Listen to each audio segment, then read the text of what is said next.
अब red signal पर रुकना ही पड़ेगा, सीट बेल्ट लगानी ही होगी, स्पीड लिमिट का पालन करना ही होगा। मोदी सरकार मोटर व्हीकल एक्ट में संशोधन का बिल लेकर आई है। नए संशोधन बिल में ट्रैफिक नियम तोड़ने पर जुर्माना बढ़ा दिया गया है। संशोधित मोटर व्हीकल एक्ट के मुताबिक बिना ड्राइविंग लाइसेंस के गाड़ी चलाने पर अब 500 रुपए का नहीं 5000 रुपए का जुर्माना लगेगा। बिना हेलमेट बाइक या स्कूटर चलाने पर 100 की जगह 1000 रुपए का जुर्माना लगेगा। 3 महीने के लिए लाइसेंस सस्पेंड होगा। अयोग्य होने के बाद भी अगर गाड़ी चलाई तो अब 500 रुपए नहीं 10,000 रुपए का जुर्माना लगेगा।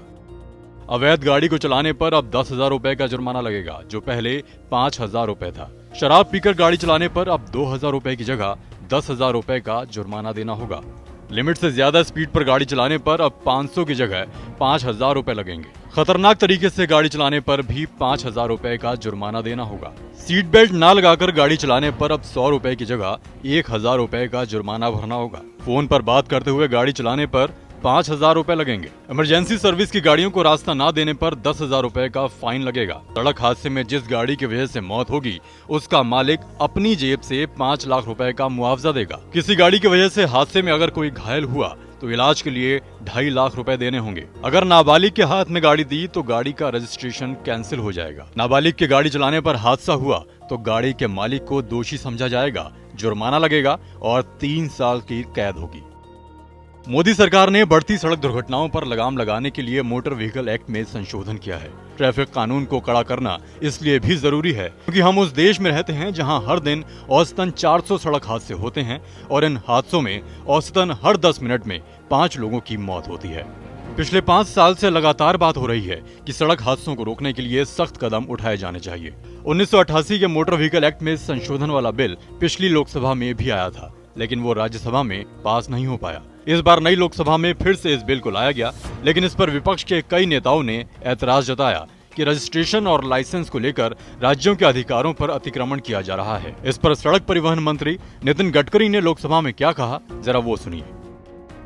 हमारे यहाँ हर साल 1.5 लाख मौतें होती है और 5 लाख एक्सीडेंट होते हैं। 30% लाइसेंस बोगस है। एक आदमी दिल्ली में लाइसेंस लेता है, वो जयपुर में जाके लेता है, मुंबई में जाके लेता है, कोई कंट्रोल नहीं है। वर्ल्ड में सबसे आसानी से अगर लाइसेंस किसी देश में मिलता होगा तो उसका नाम हिंदुस्तान है। सजा कुछ होती नहीं। लोगों के फोटो ऐसे है कि स्कूटर चलाते समय नंबर प्लेट पे हाथ रखते हैं और पुलिस के सामने देख के आगे जाते हैं, पर चिंता नहीं करते। कानून के प्रति सम्मान भी नहीं, डर भी नहीं, ऐसी स्थिति है। और ये 50 रुपये और 100 रुपये के फाइन को कोई चिंता भी नहीं करता कि ये मेरे डिपार्टमेंट का सबसे बड़ा फेल्योर है और मैं उसको स्वीकारने में संकोच नहीं करता कि 5 साल मैंने कोशिश करने के बाद में भी केवल 3.5 और 4% एक्सीडेंट कम हुए। एक अपवाद है तमिलनाडु का, और तमिलनाडु ने 15% लोगों की जान बचाई, कम किया है। लोगों की जान बचाने के लिए इस बिल को अभी तो भी करिए, अदरवाइज देश में इतने बड़े 1.5 लाख लोग मर रहे। मैं भी अपघातग्रस्त हूँ, मेरा पैर 4 जगह टूटा था और मैंने 5 साल सब कोशिश करने के बाद में भी ये बिल नहीं आ पाया। सड़क दुर्घटनाओं की वजह से भारत में हर साल करीब 1.5 लाख लोगों की मौत होती है, लेकिन इन दुर्घटनाओं से होने वाला नुकसान सिर्फ मौत के आंकड़ों पर नहीं रुकता। इनकी वजह से देश की जेब का भी एक्सीडेंट हो जाता है। संयुक्त राष्ट्र की एक स्टडी के मुताबिक सड़क दुर्घटनाओं की वजह से भारत को हर साल अपने जीडीपी के करीब 3% हिस्से का आर्थिक नुकसान होता है। आज के हिसाब से यह रकम करीब 5,96,000 करोड़ रुपए है। चौंकाने वाली बात यह है कि यह नुकसान लगभग केन्या की जीडीपी के बराबर है।